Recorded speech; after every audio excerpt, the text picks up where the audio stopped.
शक्ति लगाइए। पत्नियों ने शक्ति लगाई, नहीं खींचा। पुत्रों से कहा तुम शक्ति लगाओ, पुत्रों ने शक्ति लगाई, नहीं खींचा। 1-2 घंटे 10 घंटे पुत्रों ने सहयोग किया। अब पुत्र कह रहे हैं पिताजी ये निश्चित हो गया कि आपको तो मरना ही है, आपके साथ हम क्यों मरे। देखिए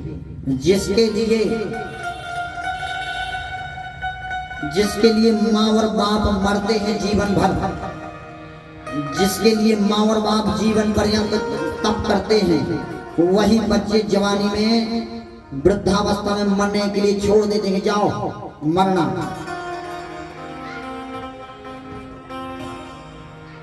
अभी अभी अखबार में एक न्यूज आई थी, एक डॉक्टर साहब ने अपने बच्चे को पढ़ाया और कनाडा भेजा, बेटा वहां रहना।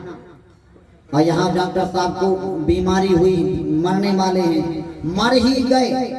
मरने के बाद उसकी बहन ने फोन किया, भैया पिताजी चले गए, लौट आओ। लड़का ने कहा छुट्टी नहीं है, मोबाइल से दिखा दो और दाह संस्कार कर दो। जिस लड़के के लिए पिता दिन और रात दूसरों के दबाव करके पैसा एकत्रित कर रहा था कि कनाडा में शिफ्ट हो जाए, और पिता यदि नहीं करता तो तुम कनाडा क्या चले जाते। और कनाडा में रहा, अंतिम दर्शन भी वीडियो कॉलिंग से किए। ऐसी संतान नहीं चाहिए। मैं नहीं कहता कि आप कनाडा मत रहिए, आप यूएस मत रहिए, या आप जो है किसी अन्य कंट्री में मत रहिए, पर माँ और पिता के हर वक्त पर साथ जरूर दीजिए। चाहे वो नौकरी रहे या ना रहे, नौकरी आएंगी और चली जाएंगी, माँ दोबारा आएगी नहीं, पिता दोबारा आएगा नहीं। इसलिए उस बच्चों ने कहा कि आप तो मरने ही वाले हैं, अब आपका साथ हम नहीं देंगे, चले गए। स्त्रियों ने कुछ दिन तक और साथ दिया। स्त्रियों ने कहा स्वामी अब आप मरने वाले हैं और हम भी मर जाएंगे आपके साथ, तो आप मरो, हम चल रहे हैं। जिसे अपना जीवन साथी समझा था, जिसके लिए सारे जीवन कमाई की थी कि स्त्री का कोई इच्छा कमी ना रह जाए, वो स्त्री मरने के लिए छोड़ दिया, जाओ। और जब संसार ने साथ छोड़ दिया, जब संसार साथ नहीं आया, तब गज को भगवान की याद आई। कह रहे हैं सुनेरी मैंने निर्बल के बलराम, मैं सुनेरी मैंने निर्बल के बलराम, सुनेरी मैंने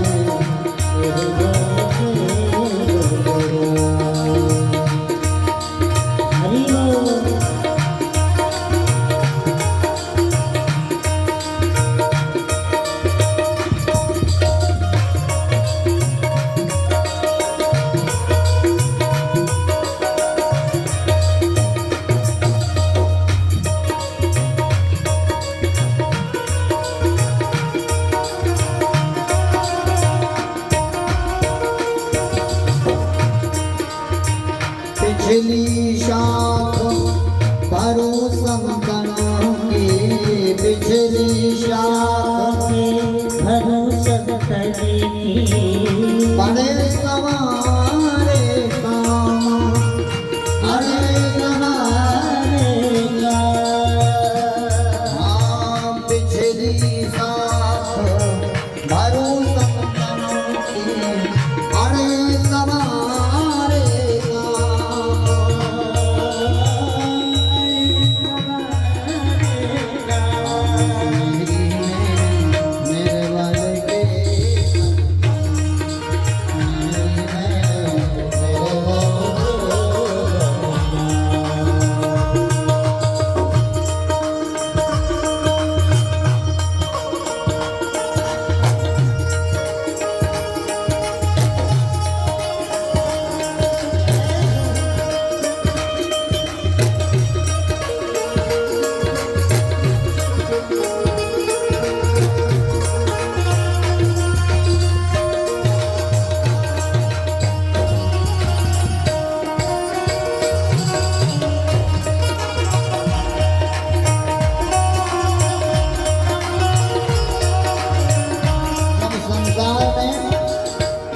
छोड़ दिया गज का, जब लगी गज अपनों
जब स्त्री साथ छूट गए, छोड़ दिया स्त्रियों ने, पुत्रों ने साथ छोड़ दिया, तब उस गज को परमात्मा की याद आई और वह गज नमो नमस्ते खेल कारणाय निष्कारणाय कारणाय सर्वागमनाय महार्णवाय नमो पवर्गाय परायणाय नमो नमस्ते किल कारणाय।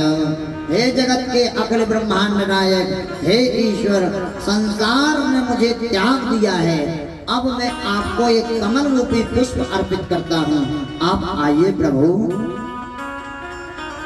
और जैसे ही कमल गज में चढ़ाया, भगवान गर्भ को छोड़ करके आ रहे हैं।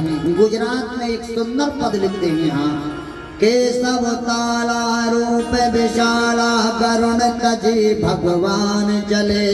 केशव काला रूप विशाला करुण तजी भगवान चले। हे घनश्यामा निज बनवाला प्रभु धामन परमान चले। प्रभु धामन प्रभु धाम चले, भक्त कवन प्रभु धाम चले।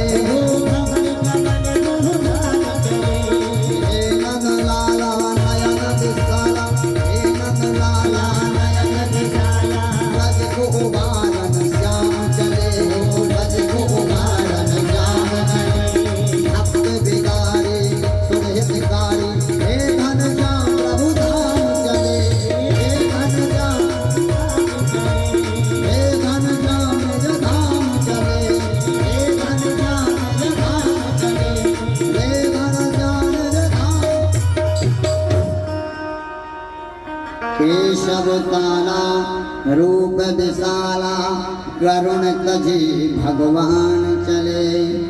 गज को वारण कष्ट निवारण प्रभु घनश्याम निज धाम तजे।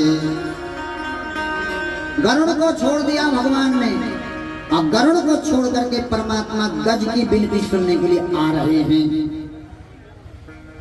अब गज ने पुकारा है, लेकिन मुक्त किया ग्राह को, कहा तपस्या गज ने की। अब तपस्या गज ने की है, वो फल मिला ग्राह को क्यों? कहा जो भक्त का चरण पकड़ ले उसकी विनती पहले सुनी जाती है। पिछले ग्राह का उद्धार किया, गज का कष्ट निवारा। कहा महाराज गज ने ऐसा क्या किया? कहा देखो गीता जी कहती हैं, पत्रं पुष्पं फलं तोयं यो म्या भक्त्या प्रयाक्षति। जो मुझे पत्र पुष्प फल और जल अर्पित करता है, मैं उस पर प्रसन्न होता हूँ। ये गीता जी का वाक्य है। तो एक सज्जन आए, महाराज यदि पत्र में भगवान प्रसन्न होते हैं तो एक ट्रक बेल पत्र और एक तुलसी पत्र चढ़ाएंगे, क्या भगवान मिलेंगे? कहा नहीं। तो गीता जी में क्यों लिखा पत्रम? का पुष्पम? कहा यदि भगवान फूल चढ़ाने से प्रसन्न होते हैं तो फूल मंडी में जितना फूल आएगा सब खरीद लेंगे, चढ़ाएंगे भगवान को, क्या भगवान मिलेंगे? कहा नहीं। तो गीता जी में क्यों लिखा पुष्पम? कहा फलम? यदि भगवान फल चढ़ाने से प्रसन्न होते हैं तो फल मंडी में जितना फल होगा सब बिहारी जी को अर्पित करेंगे, क्या बिहारी जी मिलेंगे? कहा नहीं। तो कहा क्यों लिखा फलम? कहा तोयम? कहा जल चढ़ाने से भगवान प्रसन्न होते हैं, कहा 10 हाउस पावर मोटर 10 ठो लगा देंगे, लो नहाओ भगवान, क्या भगवान मिलेंगे? कहा नहीं। तो कहा गीता जी ने क्यों लिखा पत्रं पुष्पं फलं तोयं यो म्या भक्त्या प्रयक्षते। मुझे जो पत्र चढ़ाता है, मुझे जो पुष्प चढ़ाता है, मुझे जो फल चढ़ाता है, मुझे जो जल चढ़ाता है, उस पर मैं प्रसन्न होता हूँ। ऐसा होता नहीं। तो क्यों लिखा? कहा सुनिए। कहा ये बेल पत्र तुलसी पत्र चढ़ाने के लिए भगवान नहीं कह रहे हैं। तो कहा क्या? कहा पत्र माने वाणी, पत्र माने वाणी। भगवान कह रहे हैं ये वाणी ऐसी बोलिए मन काया पाखो और को शीतल करे, आप शीतल हो। शब्द संहारे बोलिए शब्द के हाथ न पाओ। एक शब्द औषधि करे, एक शब्द करे धाम। जिह्वा भगवान को अर्पित कर दीजिए। कपोलम मस्ते वाणी, हमारे जिह्वा पर माता सरस्वती का निवास है। हम माता सरस्वती को निंदित नहीं करेंगे, अपने मुख से गाली नहीं बोलेंगे। ये पाणी रूपी पत्र आपको अर्पित कर रहा हूं। यदि ऐसा आपने किया तो भगवान मिल जाए। का पाणी पत्र है तो पुष्प क्या है? का पुष्प का पर्यायवाची है सुमन। सुंदर हो जिनका मन, मन रूपी पुष्प भगवान को अर्पित करिए, भगवान प्रसन्न हो जाएंगे। कहा फल क्या है? कहा फल है बुद्धि। बुद्धि में दूसरों को नीचा दिखाने की जो योजना चल रही है, बुद्धि में जो विकार चल रहे हैं, सब हटा दो। हे प्रभु, जहां ले चलोगे वहां मैं चलूंगा, जहां नाथ रख दोगे वहां मैं रहूंगा। बुद्धि भगवान को अर्पित कर दीजिए, भगवान प्रसन्न हो जाएंगे। का जल क्या है? क्या काया ही जल है। ये सारा शरीर आपको अर्पित है, भगवान प्रसन्न हो जाइए। सो एक सज्जन ने कहा, महाराज गज ने क्या चढ़ाया था? गज ने तो कमल पुष्प चढ़ाया। कहा कमल पुष्प नहीं चढ़ाया। कहा क्या? कह रहा है वाणी अर्पण भी करूं, मन से करता ध्यान, बुद्धि में प्रभुआन के आन बसो भगवान। जा काया अर्पण करूं, तजो प्राण अब जान, कृपा करो हे श्याम जी, उड़ते मेरे प्राण, उड़ते मेरे प्राण। सारा शरीर अर्पित किया गज ने, इसलिए भगवान आ गए। आप भी पत्रम पुष्पम फलम तोयम इस प्रकार अर्पित करेंगे तो भगवान आपको मिल जाएंगे। कहा महाराज ये गज और ग्राह कौन है? एक गज कौन है और ये ग्राह कौन है? कहा हो नामस्य गंधर्वम, हो नाम का गंधर्व है जिसका काम है हंसाना। देवल ऋषि गंगा जल में स्नान कर रहे हैं, ये जल के अंदर से आया और पैर पकड़ लिए। अरे जाओ, मगरमच्छ की तरह पैर पकड़ते इसलिए मगरमच्छ हो जाओ। ये महाराज ये हाथी कौन था? का इंद्रधुम्न नाम का राजा।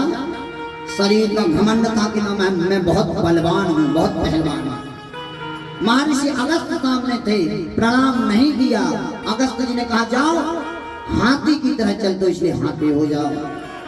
राजा परीक्षित विनती कर रहे महाराज, एक ने पांव पकड़े इसलिए मगरमच्छ बन गया, एक ने पांव नहीं पकड़े तो हाथी बन गया। हमें एक बात बता दो महाराज, पांव पड़ना है या नहीं पड़ना है? और एक बेचारा पढ़ रहा है, चरण स्पर्श कर रहा है तो ग्राह बन गया मगरमच्छ, और एक बेचारा नहीं कर रहा है तो हाथी बन गया। करें क्या? कहा सुनिए, कहाँ कहाँ पांव पकड़ना है और कहाँ कहाँ नहीं पकड़ना है, कहाँ कहाँ प्रणाम करना चाहिए, कहाँ कहाँ नहीं करना चाहिए। भोजनम जपनम शयनम, भोजनम जपनम शयनम, गमनम एव तथास्ते, एवं स्नान मुद्राया नेव प्रणम्य प्रणम्यते। अब गुरु जी खा रहे हैं और आपने पांव छुए, आप और चबावे के आशीर्वाद देवे, इसलिए भोजन करते समय प्रणाम नहीं करना चाहिए। भोजनम जपनम, अब गुरु जी माला जप रहे हैं, आपने प्रणाम किया, अब मंत्र जपे के आपको आशीर्वाद दें, इसलिए जप करते समय प्रणाम नहीं करना चाहिए। भोजनम जपनम शयनम जाओ, अब गुरु जी सो रहे हैं और आप पांव पड़ लें, अरे भूत चढ़ाया क्या, सोते समय प्रणाम नहीं करना चाहिए। गमनम, अब गुरु जी को लघु शंका लगी है, दीर्घ से दौड़ते हुए जा रहे हैं और तुम कहो बीच में रुकिए महाराज प्रणाम करना है, इसलिए दौड़ते हुए व्यक्ति को प्रणाम नहीं करना चाहिए। स्नानम, स्नान कोई कर रहा है तो स्नान करते समय भी प्रणाम नहीं करना चाहिए। ये 5 जगह प्रणाम नहीं करना चाहिए, चाहे जहां प्रणाम कर लो। अब गुरु जी दौड़ते जा रहे, दौड़ते रहे, बीच में पकड़ लो पांव सौ गिने मुंह के भर। 5 जगह प्रणाम ना करने की स्थिति है, इसलिए इस हु नाम के गंधर्व ने कहा प्रणाम किया, स्नान करते समय प्रणाम करने के नियम को तोड़ा, इसलिए मगरमच्छ बन गया। और 5 जगह प्रणाम नहीं करें तो भी पाप लगेगा। कहाँ कहाँ? देवालय गंगाया दंडी स्वामिन सम्मुखा गुरु स्वामी भतेश्यम प्रणश्याम प्रतनासिका। सामने गंगा जी बह रही हो, प्रणाम ना करेंगे तो दोष लगेगा। सामने दंडी स्वामी जा रहे हैं, प्रणाम नहीं करेंगे तो दोष लगेगा। सामने मंदिर हो, प्रणाम नहीं करेंगे तो दोष लगेगा। सामने आपके गुरुजी हो, प्रणाम नहीं करेंगे तो दोष लगेगा। इसलिए इन 4 जगह प्रणाम करना चाहिए। अगस्त ऋषि दंडी स्वामी हैं, इंद्रदुम नाम के राजा ने प्रणाम नहीं किया, इसलिए हाथी बन गए।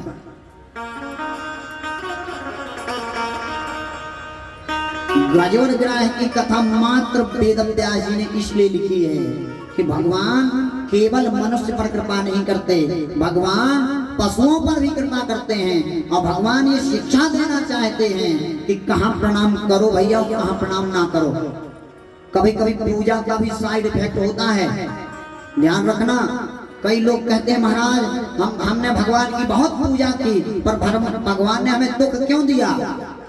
और ज्यादा पूजा करने वाले ही दुखी मिलते हैं, ऐसा क्यों? सुनिए, यदि आप ज्यादा पूजा करते हैं, ज्यादा जप करते हैं, अनुष्ठान करते हैं, फिर भी घर में दुख है, तो समझना आपके पितृ देवता नाराज हैं, आपके कुल देवता नाराज हैं, आपके इष्ट देवता नाराज हैं। जब तक पितृ देवता, इष्ट देवता, कुल देवता प्रसन्न नहीं होंगे, तब तक भगवान प्राप्त नहीं होंगे। बल्ब को जलाने के लिए डोरी की जरूरत है कि नहीं? केबल की जरूरत है कि नहीं? केबल में करंट आएगा तभी बल्ब जलेगा। और भगवान बल्ब हैं, डोरी है पितृ देवता, केवल है इष्ट देवता, केवल है पितृ देवता। कैसे? देखिए, भगवान को प्राप्त करने के लिए भवदियों की जरूरत है।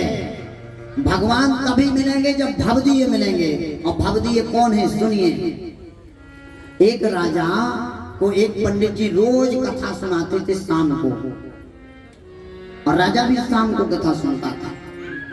और राजा भक्त हो गया महाराज का। जब तक शाम को महाराज जी नहीं आवे तब तक उनको मन न लगे। जिसका डायरेक्ट मुख्यमंत्री से संपर्क हो जाए तो विधायकों को क्या समझे?